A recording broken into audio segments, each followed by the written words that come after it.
feel very, very good about being able to bring you today Lori Cardozo Moore, whom I am fortunate enough to know from some of the work she's been doing. She is an unusual, very unusual woman in terms of her commitment to the things that we all care about as Americans and the supporters of Israel in the Middle East and the only democracy in the Middle East. So that she was kind enough to come up and spend the day here so that she could come address this group, and you will have a wonderful experience in hearing what she has to say. So let's welcome Lori Cardozo. Thank you, Erwin. I want to thank you all for being here this morning. You know, I have the privilege, he says he has the honor of coming to know me. I have the privilege of coming to know this man. And I have to tell you, I admire him because even in the busyness of his day, to take time to be concerned about these issues, specifically the one that we're going to talk about today, it's a blessing to me. Because not all the time do we get people that are receptive to our message, whether in the Jewish community or the Christian community. A lot of people are busy. They're engaged in their own lives and they don't have time. So even the fact that you took time out of your day today, time is a valuable commodity these days. I'm honored that you're here. I want to just, add to what Erwin said about the Boston bombing. One of the things that I find extremely disturbing is the individual that was initially arrested. We all heard about it on the news, who had ties to the Saudis. He was a Saudi national. He had burns on his hands. And today, maybe even right now, under our government, he is being sent back to Saudi Arabia. He will not be tried. He's not being kept here to investigate. And it's eerily reminiscent of what happened on 9/11. So I may say things this morning that may disturb you or offend you, so I'm going to apologize ahead of time. But I want you to understand that coming from my perspective, I have been studying and researching this issue for, since 2001, 6 months after 9/11. This has been a major issue for me and for my family, all 5 of my kids, because they get to be the recipients. I get to sit them down and they have to listen to me. But anyhow, we've got to pass it on to the next generation, door la door. But I do want to talk about the impact of the Arab Spring and how it has affected Christians in the region. But I also want to talk this morning about the impact of the Arab Spring around the globe. Some of the things you're going to hear me talk about this morning are going to be repulsive. But these are things that we have to talk about. We have to be honest with one another. And then we need to, once we know the facts, then we have to decide, what are we as individuals going to do about it? And of course, as Erwin mentioned, I happen to be married to a 2-time Emmy Award-winning director, so I keep him busy producing media. Don't I, honey? The Arab Spring is a revolution that swept the Middle East, and its impact is being felt around the world. Beginning in December of 2010, the world witnessed demonstrations, protests, and civil wars break out throughout the Middle East. We saw rulers forced from power in Tunisia, Libya, Egypt, and Yemen, with civil uprisings erupting in Bahrain and Syria. We saw major protests from Algeria to Sudan, which was described as fallout from the Arab Spring in North Africa. There are some who believe that the term Arab Spring was part of a U.S. strategy to control the movement's aims and goals, and directing it towards a U.S.-style liberal democracy. Due to the electoral process of Islamist parties following the protests in many Arab countries, events have also come to be known as the Islamist Winter. The Arab Spring is widely believed to have been instigated because of dissatisfaction with the rule of local governments, though some have speculated that economic factors played into it as well.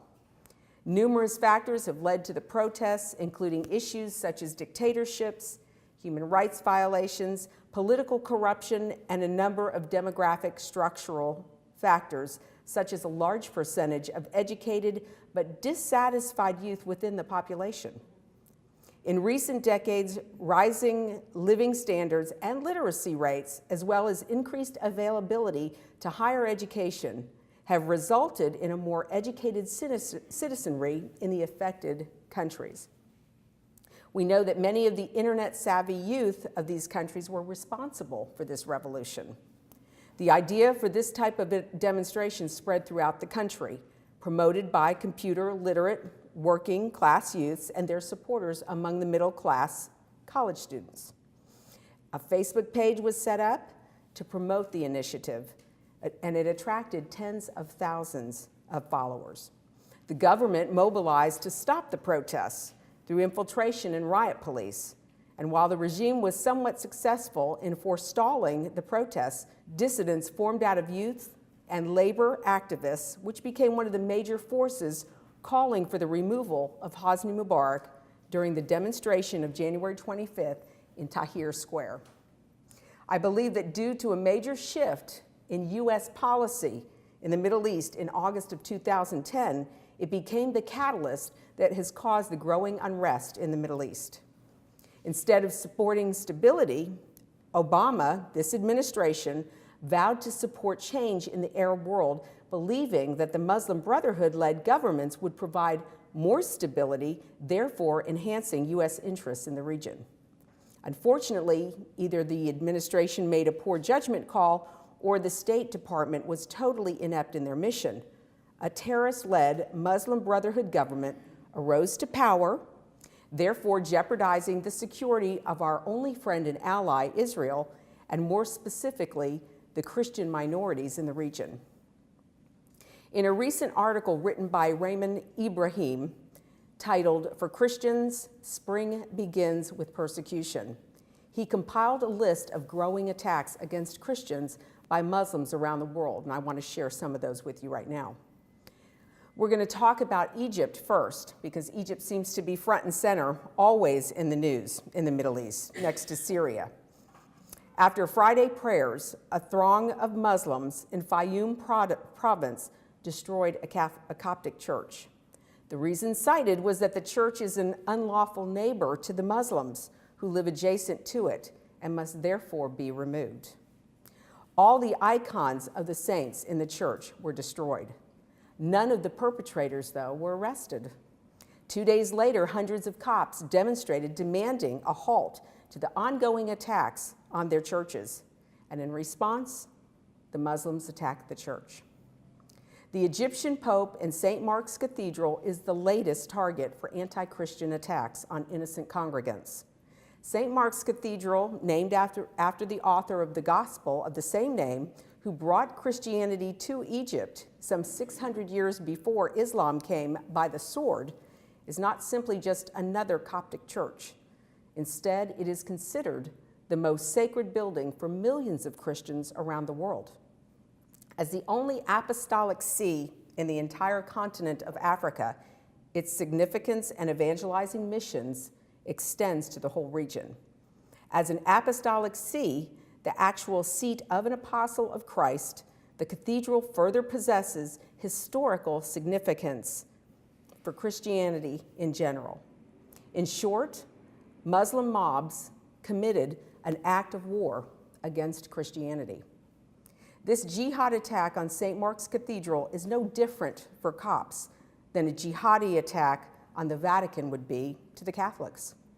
While one can only imagine how the world's Muslims would react to a Christian Western assault on their most sacred shrines, post-Christian Western leaders, as usual, stand idly by. After last week's horrific terrorist attack in Egypt, a prominent Egyptian Salafist cleric speaking on Egyptian TV said that if the attack in Boston was perpetrated by jihadis, it was a message to America and the West that we are still alive. And contrary to what you think, we have not died.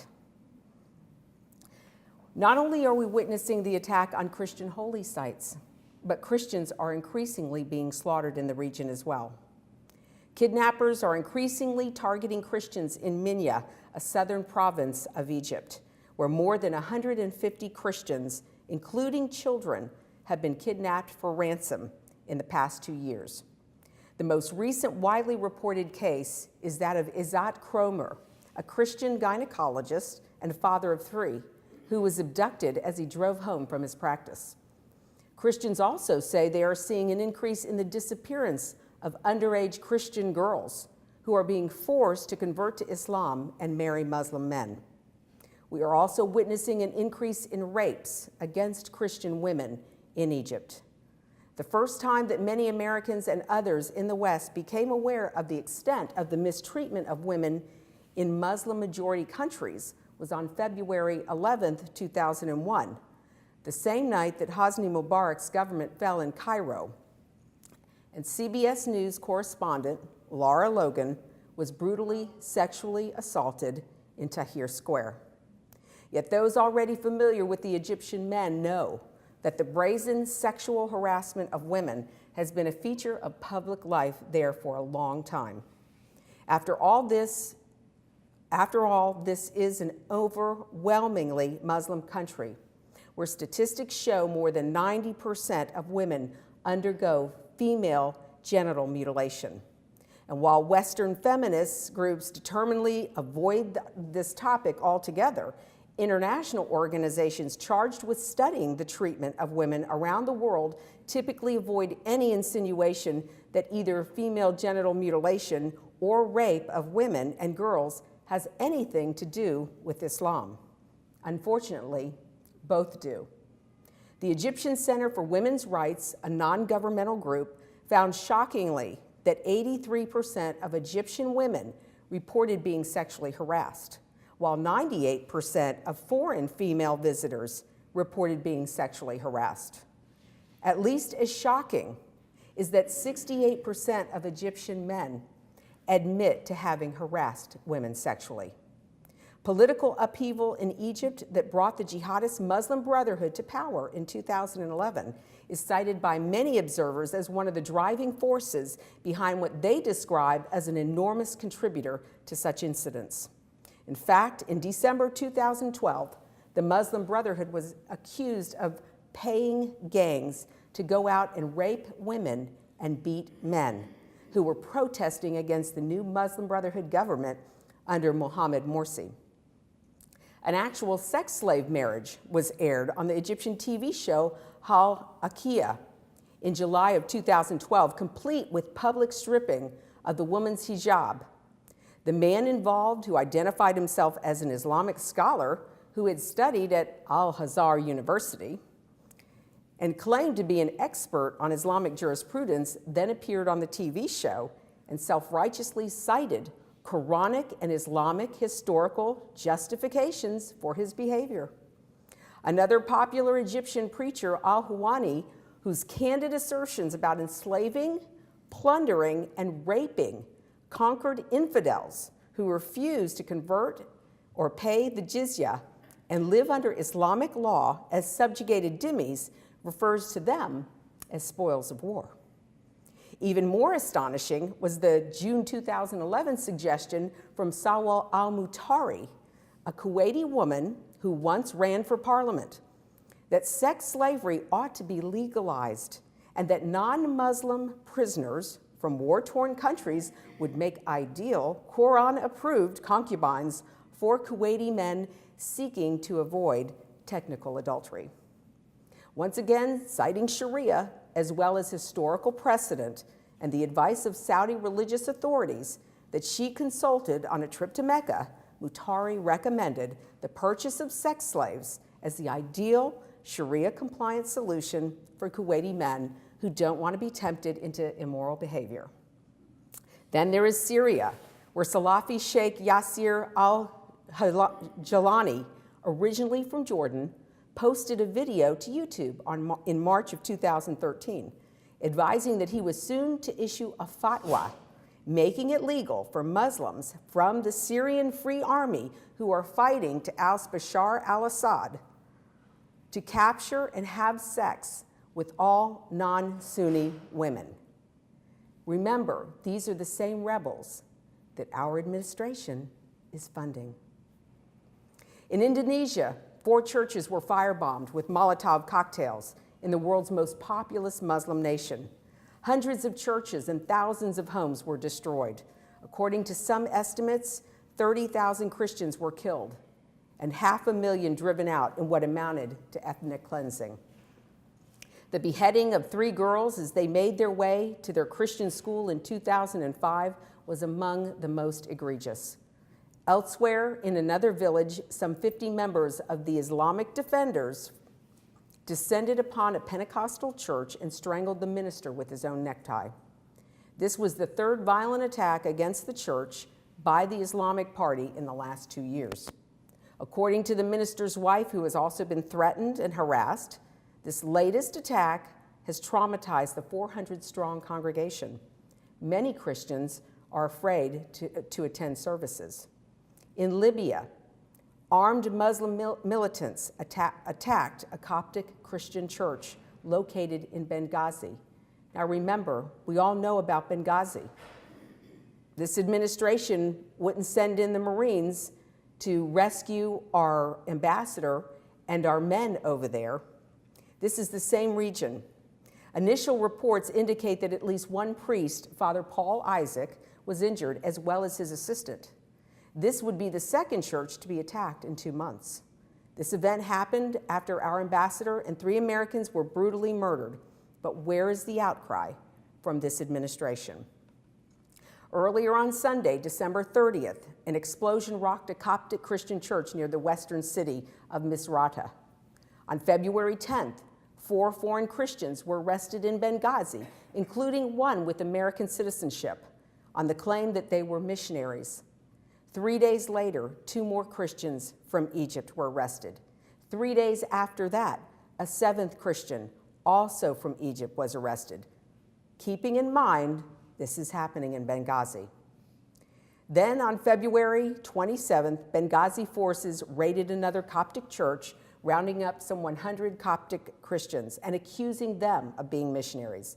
Many of these Christians were detained and tortured, including having their heads shaved and cross tattoos removed with acid. 1 cop died from the torture. In Zanzibar, arsonists set the Evangelical Church of Siloam on fire. The church was under construction following a previous attack in January of 2012. 2 days earlier, 2 Muslim youth shot a Catholic priest in the head on his way to church for Sunday worship. A message signed by the Muslim Renewal later appeared saying, "We thank our young men trained in Somalia for killing an infidel." A few days before the slaying of the Catholic priest, an Assemblies of God pastor was beheaded by Muslims on the Tanzanian mainland. And on Christmas Day, gunmen shot and seriously wounded another Catholic priest as he was returning home from church. In Cameroon, 2 Muslim converts to Christianity were shot dead and 2 others wounded. One of them was previously threatened by the Nigerian Islamic terrorist group Boko Haram to return to Islam or face Allah's wrath. In Iran, Fox News recently has reported that American pastor Saeed Abedini, who is jailed in the notoriously brutal Evin prison for his Christian faith, was facing physical and psychological torture at the hand of his captors, demanding that he renounce his beliefs. The 32-year-old married father of 2 left his home in Boise, Idaho, to help start an orphanage in his native country. Detailed, horrific pressures and death threats is what he is constantly subjected to. It was also reported in Mohabbat News that 4 Muslim converts to Christianity were arrested after Christmas as well in Iran. These 4 Christian converts were arrested as they gathered for worship in a house church on February 8th of 2012. The report goes on to explain the obvious mental and physical torture Iran's converts to Christianity are routinely subjected to in prison. In Kenya, 1 church leader was killed and another wounded during an ambush by the Somali-based Islamic terrorist group Al-Shabaab. Abdi Weli, a Muslim who converted to Christianity in 1990, becoming a minister, died at the scene. His colleague and former mentor, Pastor Ibrahim Mayunki, another convert to Christianity, survived after sustaining gunshot wounds. In Nigeria, in yet another barbarous attack in the Plateau State, Muslim herdsmen used machetes and guns to murder 10 members of the same Christian family. Half of the victims were under the age of 6, as confirmed by the military and the government. According to one official, 5 children, including a 2-month-old child, were slaughtered.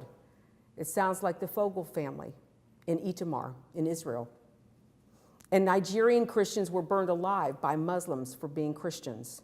In India, recent headlines from India have made global news on several high-profile gang rape cases since late last year.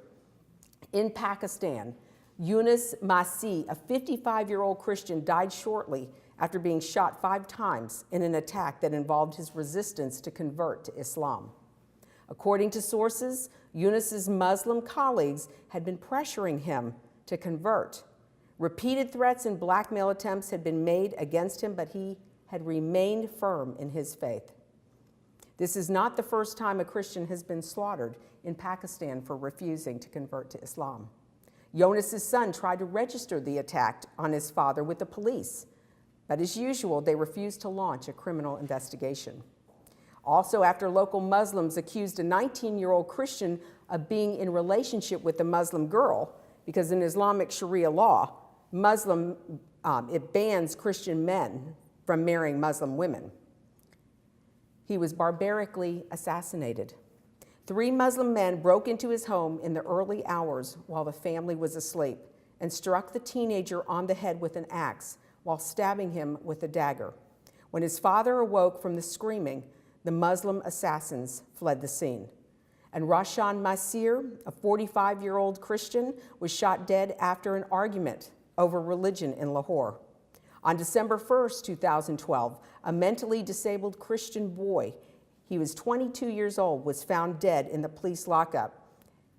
On November 2012, Nadim Youssef was arrested after being accused of tearing and burning the Islamic holy book. This is a child who is 22 years old, who is mentally disabled. He was accused of burning a holy book.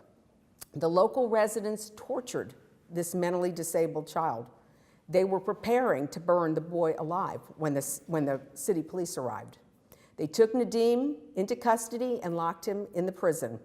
Nadim remained in the police lockup for 8 days and was found dead on December 1st, 2012. Police stated that he died a natural death. More recently, 200 churches were burned down, one of which was a congregation of the World Council of Independent Christian Churches.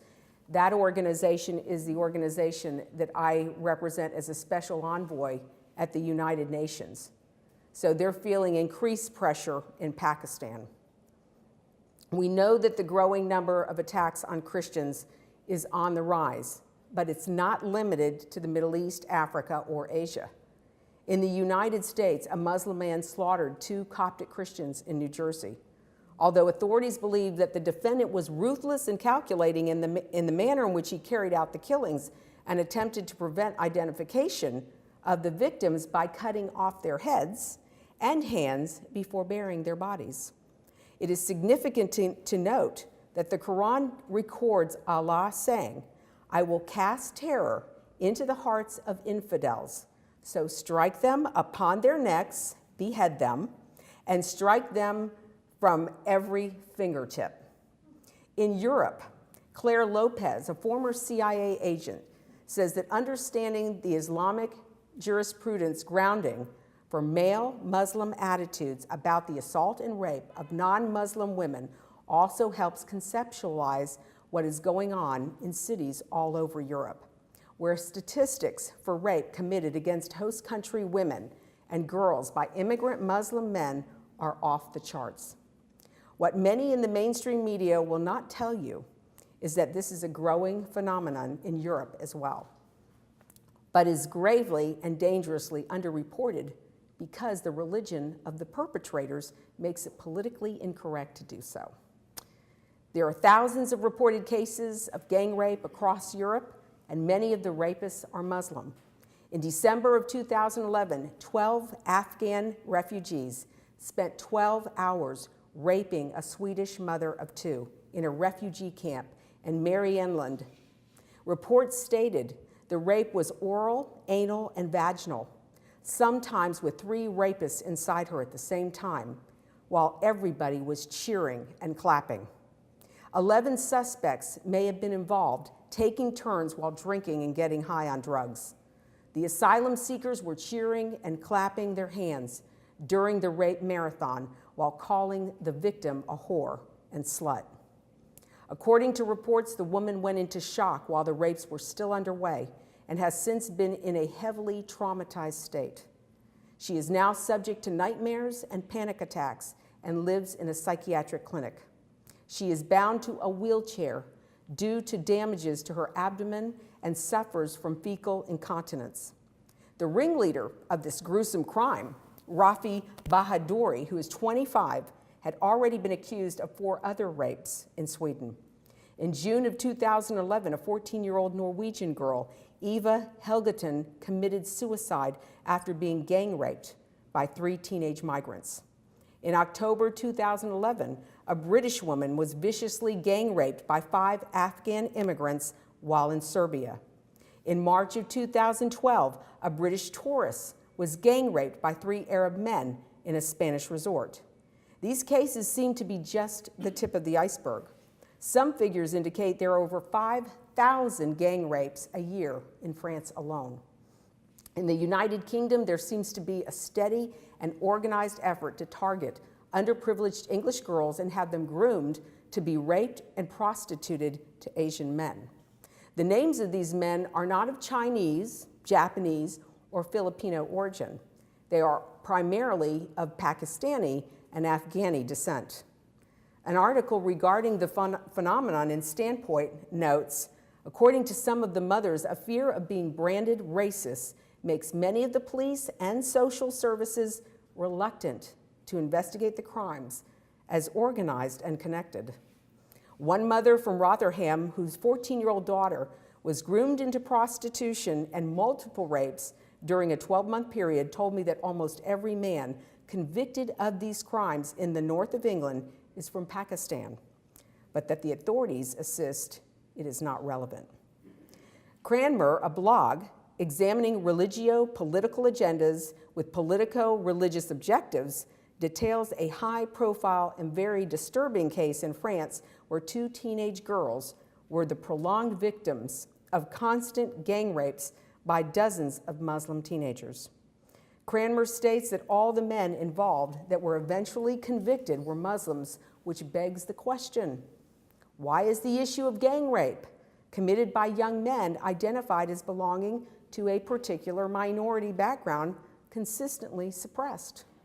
Are there reporting restrictions, infringement of their human rights, a conspiracy of silence? In Oslo, Norway, for example, immigrant Muslim men committed 100% of all rape cases solved by the police from 2007 to 2010, and officials are afraid to speak out. In Sweden, between 2001 and 2010, reported rapes skyrocketed 186%. Police in the United Kingdom smashed 2 large child sex rings in 2012 and 2013, in which Muslim immigrant men were from Southwest Asia, which are called Asians in the press, as the British press euphemistically will call them, were targeting British girls as young as 11 years old. It's not that rape and sexual assault do not occur in any other culture than Muslim ones. The problem is that Islam is the only major world belief system categorized as a religion whose doctrine, law, and scripture not only permit, but sanction such abusive behavior against those of other faiths, but actually sacralize it. So where is the outcry? Where are the world leaders, and specifically, where are the Christian leaders? The UN Security Council members have met recently regarding sexual violence against women. In their report, the UN Security Council held a meeting on sexual violence in conflict, and as usual, Arab governments preferred to divert attention from their horrific records on sexual violence against women by condemning Israel. There is no political equality for women in Qatar, and as the State Department Human Rights reports notes, there is no law criminalizing domestic violence. Egypt gave a lecture about how concerned they are about sexual violence, although 68% of the men admit sexually harassing women. The Sudanese delegation, evidencing no shame, gave a detailed statement about their terrific record on the treatment of women, despite the vast numbers of Sudanese women victimized continually over many decades. Finally, is there hope that the Arab Spring will bring democracy to the Middle East? That's the question, you know. We all thought it would. The U.S. Secretary of State John Kerry said last week that the U.S. fears that the Arab Spring hopes are being crushed. Global hopes that democracy could replace dictatorships in Arab Spring nations risk being crushed by repressive regimes. The United States warned Friday in its annual human rights report. The hope of the early days of the Arab awakening has run up against the harsh realities of incomplete and contested transitions, the State Department said in its assessment of the global situation of human rights in 2012.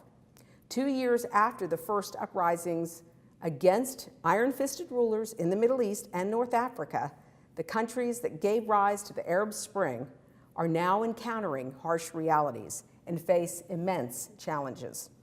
The report cited sexual violence against women, violence against and increased marginalization of members of religious minorities, and escalating human rights violations, specifically in Syria. And despite the election of President Mohamed Morsi in Egypt, security forces failed to protect Coptic Christians from several incidents of societal violence, and there was increasing political polarization. I want to talk a little bit about what we are doing as an organization, proclaiming justice to the nations, as well as the World Council of Independent Christian Churches. With regards to this human rights issue, we are sending a letter to the Secretary General to demand that he immediately intervene in what is happening to Christians around the Middle East. Unfortunately, although they've had meetings about this, they've been obviously silent.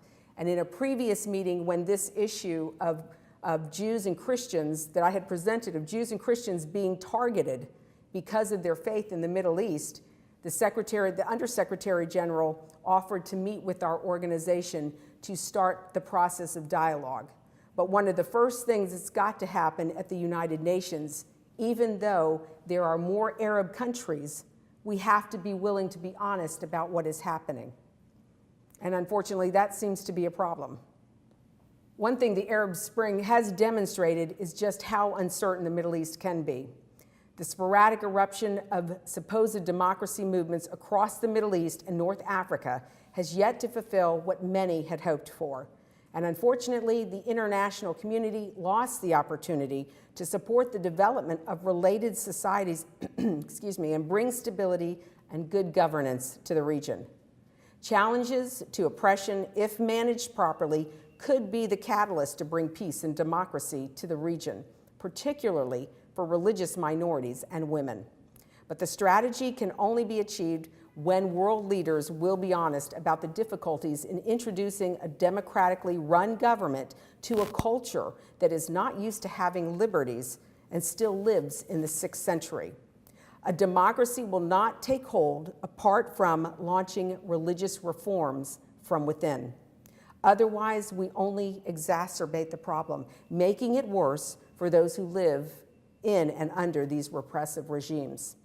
Democracy can provide an effective mechanism for abating political power and managing conflict, but that cannot be achieved when world leaders like the U.S. government continues to provide political, military, and financial support to terrorist regimes who repress individual liberties. Access to justice is a fundamental need of all citizens, including religious minorities and women. The law, the judicial system's respect for human rights, and combating impunity are all integral to executing justice. In these societies, I believe women have an integral role to play in building the stability in the society, much like the important role we play in our own families and how we normalize society through our strong families. The Arab Spring presented a crucial opportunity for the Middle East and North Africa to build a more inclusive and prosperous society. But unfortunately, because the U.S. chose to lead from behind, we lost a window of opportunity that may never present itself again in our lifetime. With regards to our responsibility to speak out on behalf of religious minorities in the Middle East, we will stand before the true judge one day to give an account for what we failed to do when our brethren were in need. I want to bless you and thank you for taking time to be here. And I think the next portion of this program is opening up for Q&A, and I'd be happy to take your questions. Yes, ma'am. You know, I feel very upset about what you told us because it is very, very upsetting. I don't for 1 minute doubt the veracity because it's fact-based and Correct. verifiable, I'm sure. Right. It may sound very naive, but I just wonder why the U.S. and the civilized world is playing this game of the emperor's new clothes, Right. that story, and what they are basing their statement that Islam is a religion of love and peace. What are they basing that on? I think it's a hope. It's not realistic. And if we watch what happened in Boston, if we remember what happened in 9/11, in Fort Hood, and many other circumstances, it's radical Muslim men who are doing this. The unfortunate thing is that the media focuses more on the Muslims who are tied to this radical extremist view, but they won't have anything to do with the Muslim leaders who are calling for reform. And there are Muslim leaders, and I want to be very clear about this. I am not anti-Muslim. I'm not anti-anybody. I am pro-protecting people's individual rights. Many of us remember what happened in the Holocaust. If we don't speak out now, it's already happening. We're already seeing what's happening, how even the Jewish people are being dehumanized, and Israel has become the focal of the target of that dehumanization. The goal is the same: delegitimize their right to exist, dehumanize them. Christians can't say that we're separate. We are part. If we believe in our texts of the Bible, in both texts, both books, then we are connected. We are spiritually connected to our Jewish brethren and to the nation of Israel. We have a responsibility to speak up. The problem is that individual citizens like us sitting in this room do not speak out. We don't get on the phone. We don't call our elected officials. When I heard about the Saudi with the fingerprints on his hands, the burns from the bomb blast, and our administration is sending him home to Saudi Arabia today, I immediately called my congresswoman and I said, I don't know what's going on, but that man should not be leaving U.S. airspace. The Bush administration did the same thing after 9/11. You all remember, there were no planes flying in the sky, but that Saudi plane left airspace, and I think there were 140 Saudi nationals on that aircraft. Interestingly enough, in Nashville, Tennessee, the day after 9/11, the imam, who was a protege of the one-eyed sheikh at the Islamic Center in Nashville, was whisked out of Nashville too. And he was a Wahhabi. I wonder if he was on that aircraft too. These are extreme Muslims. I don't know if you heard Richard Falk, who is one of the chair of the human rights committees at the United Nations today, publicly came out and said Boston got what it deserved. You sow evil, you get evil. That's what he said. This man, Richard Falk, this man needs to be removed. And in my letter to the Secretary General, I will be demanding that the Secretary General tell him he needs to apologize for that statement, or he needs to be removed from the Human Rights Council. He has no business sitting on the Human Rights Council making that kind of comment. He's biased in his presentation. So the bottom line, to answer your question, the bottom line is it's going to take us, you and I.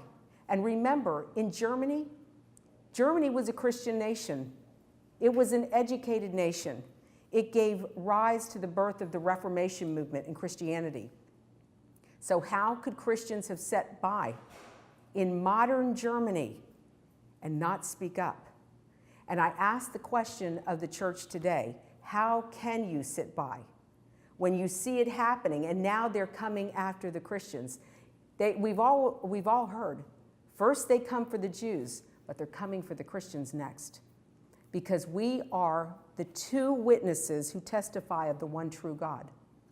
And our faith and our belief is in direct contradiction to Islam. That's why we are hated. That's why we are attacked, no matter where we are. Well, I just want to say, in today's Wall Street Journal, they have a section, notable and quotable, and it quoted someone who used to be on Human Rights something, and he's now a professor at Princeton, who said that this happened in Boston because of our U.S. prejudicial policy towards Israel. Mm-hmm. Well, you know what's interesting? Because my husband and I were just talking about this last night. Don't you find it interesting? And I used to say to Christians that don't think that Israel's the only one that's going to have to deal with the terrorist attacks. It's going to come to our border.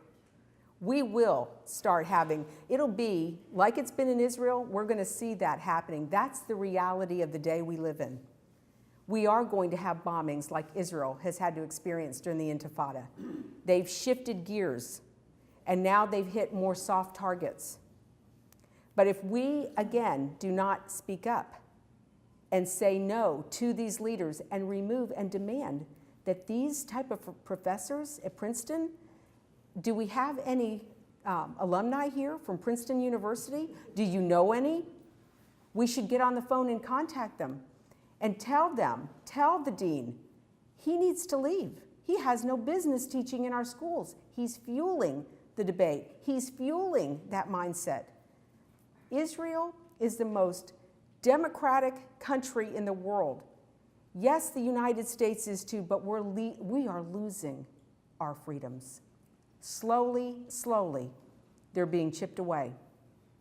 But for Israel to live in the neighborhood that she lives in and to have to undergo constant daily threats, always, never, not a day, not an hour, not a minute, being able to just relax, rest, always being on guard. It's unbelievable that we as Americans have stooped to the level that we have in such a short time following 9/11. But it comes back to us. We are the people. Our government serves at our pleasure. They do not serve, we don't serve them. They serve us. And we've got to reverse our thinking and remember to whence we came. Because if the United States continues on this spiraling downward motion, who will Israel count on? We know that most Americans support Israel, but they are the model. They are the canary in the coal mine.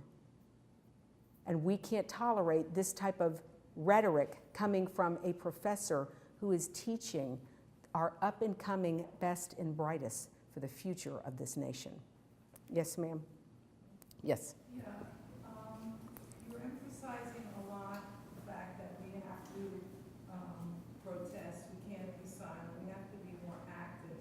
But I think another key to this problem, which you mentioned, was the fact that the religion needs to be reformed from within, the emphasis on reformation. Now with the extremists holding sway in the Muslim world, how do you see that It's going to happen with people like us who are in the media constantly referring to people like Dr. Zuhdi Jasser, who is pushing for reform in the Muslim community, legitimately pushing. He's not a, I'll say it publicly and put on a smiling face and then go stand behind the pulpit on Friday during prayers and denounce the United States and call for jihad. So it's going to take us putting more emphasis and asking, especially with those of us who are starting to ask within our peers and our community about what's happening in the Muslim community. Why don't we bring Zuhdi Jasser, Dr. Jasser here to talk about reforming Islam? Why don't we schedule a debate and have him debate the Imam Rauf, and other imams who call for the destruction of the West, who support attacks, terrorist attacks. Let's let Zuhdi Jasser come and speak on a panel. Let them have this discussion. We've got to educate. You've got to go onto the internet and you've got to find reliable sources to get your information from. And then you need to share it with family and friends. It's going to happen because each one of us take an active stand in trying to educate the people that are in our lives. We can't, not all of us are going to stand before groups like this or have access to the media and a global audience. But we can do our part individually. And it's going to take some time. But it's got to start in our communities. It's got to start in our schools, because even this propaganda is being fed to our kids in our public school systems. We used to think it was only in the universities that we would hear this rhetoric. It's not. It's in elementary. It's in middle school. It's in high school. In fact, I don't know if you all have seen the news that's just now breaking. In our county, Williamson County, we found out that a textbook has got an anti-Semitic statement. And so when it was brought to our attention, we've gone national now with it, exposing it. We're demanding that our superintendent remove the textbook. This is how the Holocaust happens.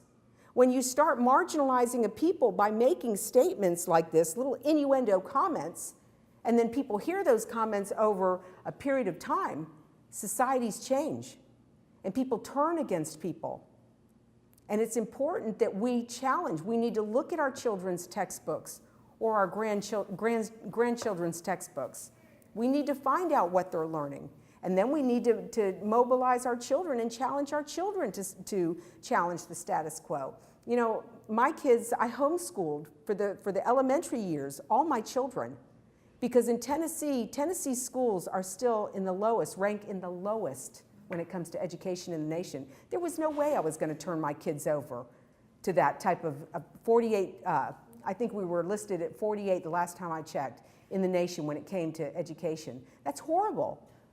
We're preparing our kids to live and function in a global world, to understand the powers and the struggles that we're facing globally, and to be able to articulate and communicate that message to their peers. And now they're in public schools. We put them in public schools so that now I can infiltrate the schools through my kids. So I get to know everything that's being taught, and then I can raise issue and raise a stink. And now, just a week ago, we had a school board meeting demanding that the textbook be removed. It's on Fox News now. It's made national attention. And we're going to run with that momentum, and we're calling on parents. Make your kids bring their textbooks home. Ask them to bring home the handouts that they're being given in their social studies and geography, because I'm telling you, the same thing that are being taught to Palestinian kids, the Saudis have now infiltrated our schools. They're funding our textbooks. What was the statement, ma'am? Pardon me? What was the statement? The quote was, if a Palestinian suicide bomber blows himself up in a Jerusalem restaurant, kills dozens of Israelis, is that terrorism, or is it an act of political violence to get back at the Israeli government or their army? Basically, and it's asking the question, it's basically insinuating that the Palestinian suicide bombers this is their legitimate way of retaliation, legitimizing the slaughter of innocent Israeli teenagers. That type of quote has no place in any textbook in the United States of America because it undermines our relationship with Israel. It was in the form of a question. It was in the form of a question. Could that not just be to provoke discussion? Okay. And perhaps even make the point that the Israelis, you know, the position of the Israelis in this cafe is they were innocent people, and that this Correct. was an evil deed to blow them up. Okay, well, it could have been, but it was the context to which they put the question, because the question happened to be under the heading of why is terrorism on the increase? The author, after he makes that statement, the author does not go down afterwards in the next paragraph and say, you know, talk about how this is wrong to do this, to have this perceived notion. There's no more discussion about this text. It leaves the person, it's the way it's put in the context. It leaves the person to question the Palestinian and his argument and his rights as compared to the Israelis, the teenagers. But this not, I was a teacher of smaller kids. I would assume this is in a high school class. It is. And would it not be, I think, something that would open for discussion, and I would assume that a instructor, the teacher in this class, would not point out to the children. Okay. This is not something that perhaps should be removed, but perhaps, you know, it encourages discussion, it encourages the children to see that this is an evil deed, that this is not something that I would think the teacher would lead them along. Okay, well, that's a good point, and let me just expound on that. Because I wasn't sitting in that class that day. There were students who were sitting in that class, and all of this hoopla about that quote came out of that day. Now, let me just put you in the context of this teaching for that day as they're reading this text in the textbook. The date is November 29th, 2012, the same day that Mahmoud Abbas was at the United Nations to change the status of the Palestinian statehood. We also know that the teacher invited a guest speaker to come and present that day. The guest speaker was trained, he was educated to be in conflict management, and I think he had a minor in Middle East studies. He'd been to the Middle East several times. So the teacher thought, oh, he would be a great expert. The teacher also handed out handouts with not just, you know, not just anti-Semitic comments in that textbook, but also historically and archaeologically inaccurate statements in the text. So there were all kinds of errors throughout the text. So then the teacher, based on her comments, based on the handout, based on the textbook, based on the student, 2 students came out of the class of 30-something. One student was questioning, said to his mom, "Mom, who has rights to the land of Israel?" And she said, "Well, son, you know. This kid comes from a Christian home." And he says, "No, Mom, I know what the Bible says, but no, really, tell me, historically, who really has rights to the land?" And that's when she began to question her son. She looked in the textbook, she found that statement. She asked another student who was in that class, her son's friend, "What did you think about the class? And what did you take away from the class that day?" And she said, "Did you find anything disturbing about what you learned?" He said, "No." He said, "We learned about the evil Zionists, and we need to be educated to beware of the evil Zionists." These are 2 students coming out of the same class. I agree. If the question opens up for critical thinking, but you cannot use a statement like that to legitimize murder. And when you read it in the context, it's legitimizing terrorist attacks against innocent Israeli teenagers because of the Palestinians who are retaliating against Israeli government policies and the army.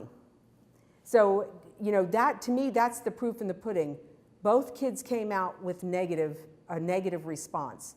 One was questioning his faith. The other was like, oh, well, we need to be aware of what the evil Zionists are doing. That's very disturbing. So, yes, ma'am. Something that's very personally disturbing to me. Now, what you're talking about is in the National Public School System. This is actually an AP class, okay? So it's an AP textbook. It is being taught in AP classes across the country. Now, my son lives in Tennessee, and Maryville, Tennessee. Oh, yeah. Okay. And his children go to public schools. Right. And is this throughout Tennessee that this is going on? Yeah. I'm really upset. Oh, yeah, it's not just the AP classes, it's our history and geography textbooks. When we went to school, and you may remember, when we went to school, geography and history were taught totally different. We were taught borders, lines. In our current textbooks, in the current textbooks being used in Tennessee, one of the lines is, in the curriculum for the teacher to teach, is that the requirements in order to teach geography is to make sure that we understand current U.S. borders.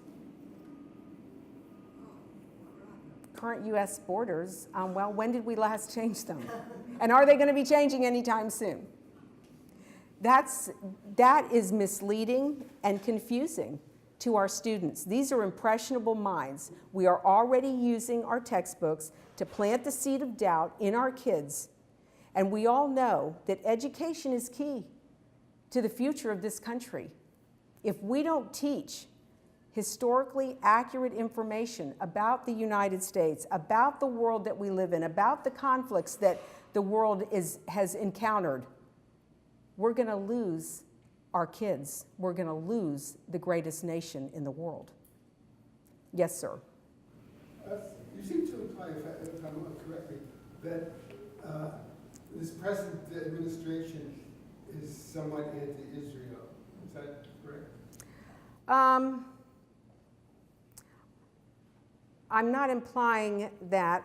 I don't. It's not just this administration I have that issue with. It's previous administrations and their policies as well. But I do believe We do, that we're not doing or not doing what we are. we have to elect leaders who are going to represent our values. And if they don't represent our values, we need to work to get them out of office. Positions vis-a-vis Israel, do you think this administration or others have been Negligent? Well, let me just start with funding terrorist organizations, number one. Why are we funding Egypt? Why 3 months? Now think about this. Let's put this in context. 3 months before Mubarak is removed, this administration gave a military aid package and another, I think, $2.5 million or $1 billion, I can't remember what it was back then, to the regime, to Mubarak, and then 3 months later decided to overturn the government? What did this administration know? You don't, as a president, 3 months, give a huge blanket check and military aid to a government that you have whispers of the impending doom. You would withhold the funding, withhold the military aid out of concern as to what's happening. What are the rumblings going on in Egypt? But he funded, he gave the money, he's continuing to give the money, and what did Hosni Mubarak, I know. And you know something? Why they withhold the money, just like the Palestinians. Why don't we cut off the funding? They continue to attack Israel. What are we doing? What are we thinking? And remember, this is our money. This is our tax dollars. We give them. We have to hold them accountable to how they spend our money. And we are funding terrorist governments. We have blood on our hands because we're not withholding. Yes, sir. I want to try to put a lot of what you were talking about before, the main part, in context. If we took the Christian religion out of there What are the relationships, for example, of the Buddhist religion? How are the Buddhists being treated in your country? Oh, well, How are the Muslims being treated in the Hindu countries? Isn't this a picture that we see everywhere? we don't have Hindus coming and blowing themselves up in the United States. And I'm talking about the attacks you were talking about. You started to That's talk correct. about the Christians. I look upon that in a historical context. I don't see a lot of difference between that and the Inquisition or Hitler or something. I think it's more cultural and human nature working together, than it is the religions. But, so I'm trying to take Right. it away from Christian versus Muslim and look at it, what about Christian versus Hindu? Isn't there very much of the same thing? that is correct, but you don't hear of the brutal slaying of Christians in mass numbers by Hindus I want to make in, one other distinction. No, we hear of Christians, we hear of Muslims being slain and marked number by Hindus. I think Right. I've made before, that you should put in this context. I would posit that Islam is not a religion. It is not a religion that can be compared to Buddhism, to Catholicism, to Lutheranism, to Jewish. It is not, because it is a political way of life. that's right. The distinction between the practice of Islam and the practice of any one of the other religions is that if you're a Muslim, you live by the faith and requirement of the Sharia law. How about the Now, black that- hats in Brooklyn? even in the biblical requirement, when the Jews were traveling through the desert, God said that if you live in a country that is not yours, you must abide by the laws of that country. That's an admonition from God. The Muslim faith does not recognize that. Now, I think we all make a mistake when we try to compare one religion with another and say, why is that they do this way and the Muslim faith is doing it? They're not a faith. They're a political way of life. And I think that permeates everything in your thinking. I'm sorry. One of the things that we're seeing too with India being a Hindu nation, to kind of address that question, the Hindu faith is not sending out, their goal is not a global caliphate. And do they persecute Christians? Yes. But the Islamic Hindu battle, yes, is raging in India because there is mass infiltration of Islam. It's like my comments that I made earlier in my statement. When I talked about religion, that Islam is not a religion, it is a system. It is a political system that legitimizes torture to infidels. And I don't know of any other religion that is its goal is to conquer, it's to torture. And yes, I know in the Hindu faith in India, Catholic faith in the 1500s. I know, but you know what's so great? They had a reformation. We had a reformation. They had a reformation. And what needs to happen in Islam is there needs to be a reformation also. Yes, ma'am. Oh, yeah, I heard a talk by Bernard Lewis, who's one of the experts on Yeah. the Arab population in the Middle East. He's really, really knowledgeable. And what he said was surprising. He said that the Muslims are taught that there is no loyalty to their nation ever. Their only loyalty is to Islam, and that goes across universally. Right. To fulfill what Allah has taught through the Prophet Muhammad. Next question. I had a question about the body of your speech and the violence against women, and I was just wondering, what is your explanation for why Western European countries won't take legal action against these criminals? And then I'm going to say another question, more or less, and that is that I heard that the older brother of Boston there had been signals coming from Russia to look into him.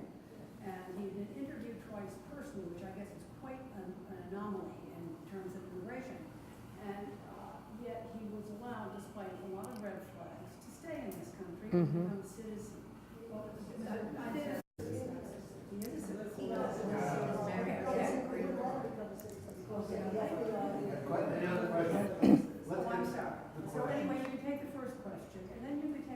don't mind, I just wonder why legally, and do you think we are being a little bit lax in how we're treating, Are we lax? Absolutely. and why legally is not Western Europe taking more action against these people who are doing criminal acts against women? Because people are afraid. The media is afraid. Do you all remember Vincent van Gogh's son 4 or 5 years ago? Theo Van Gogh ended up with a knife in his chest because he was producing a documentary, much like what we do. We produce documentaries to expose the truth. Theo Van Gogh was dealing with the violence against women in Islam.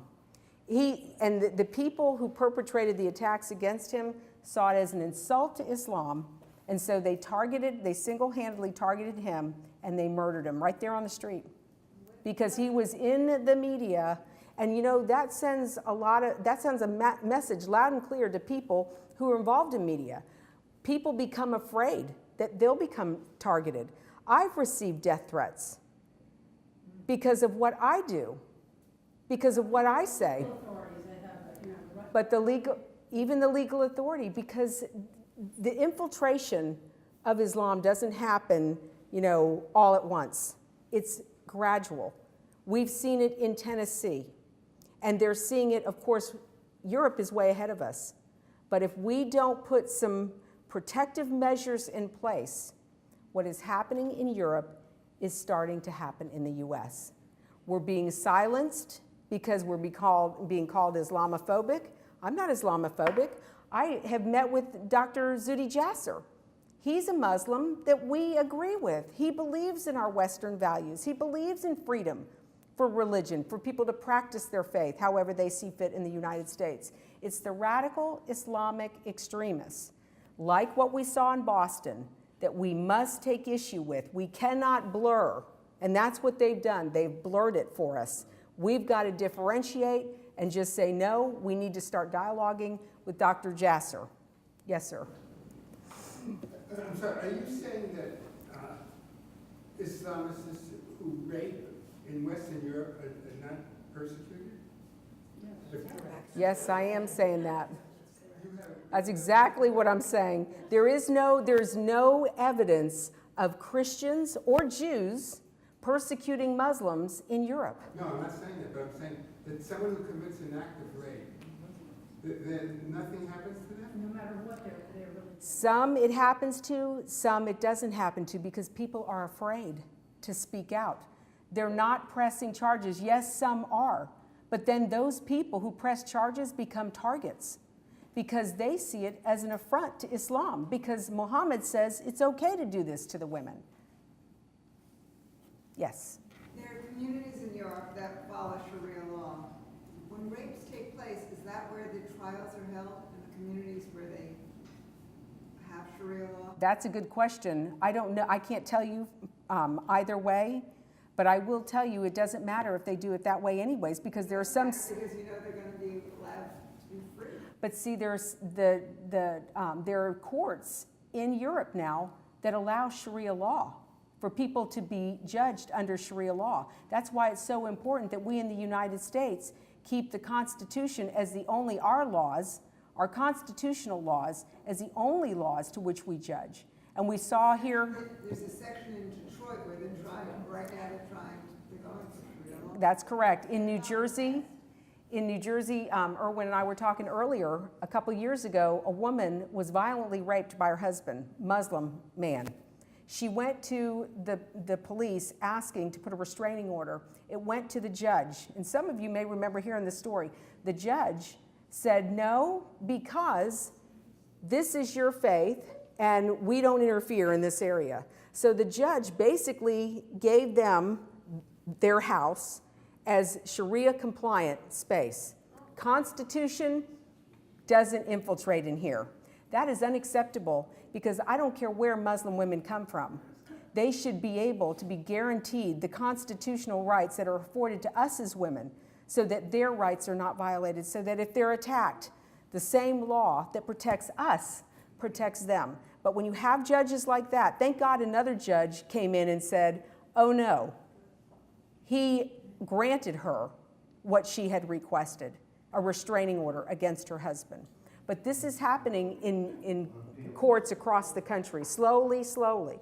Anyone else? Yes, ma'am. Well, in the case of France, it isn't just the people that are bringing, it isn't just the reporters, et cetera. The judges are being threatened and they're afraid, and the police themselves, particularly in the smaller communities, are afraid because their families. Right. And look at the anti-Semitism that's increasing in France. Yes, ma'am.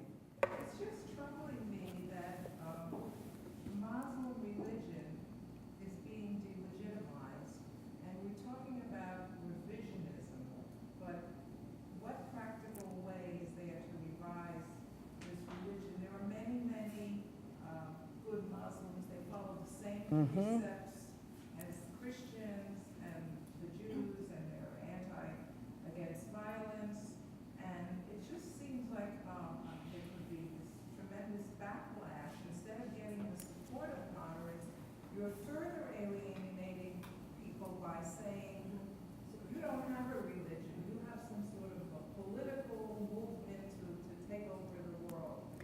I don't know if that's quite the way to go. I mean, I think this is what our politicians don't want to touch. This is the touchy point. Of course, but you know what? We can't just say it doesn't exist. It is a political system. It's a political system that allows them to do what they do, like as I was stating in my comments earlier. But the reform can't come because the United States of America is calling for it. Our political leaders are calling for it. Reform has to come within the community. And that's where we as a government should be supporting people, as I said before, Dr. Zuhdi Jasser, and bringing him to the forefront and bringing him into the White House to have discussions. Do you know Dr. Zuhdi Jasser has never been invited to the White House? This is a reformed thinking Muslim. He's never been invited. Why is that? Yes, ma'am. Well, we're not really distinguishing between those law-abiding good Muslims and the others. As you said, I think this is the point. We're blending it together. Right. And we're not making a clear distinction that one is bad, Right. one is good. I also personally, again, I have family living in Sweden.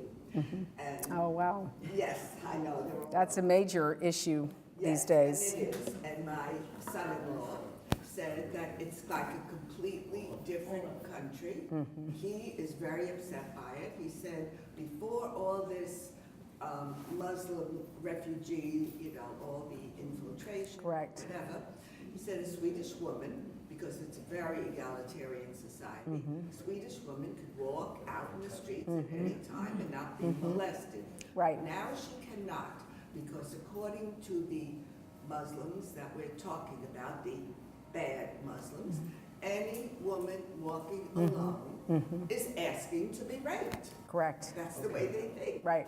That's correct. Anyone? Okay, finally, thank you very much. I've enjoyed you all. Thank you.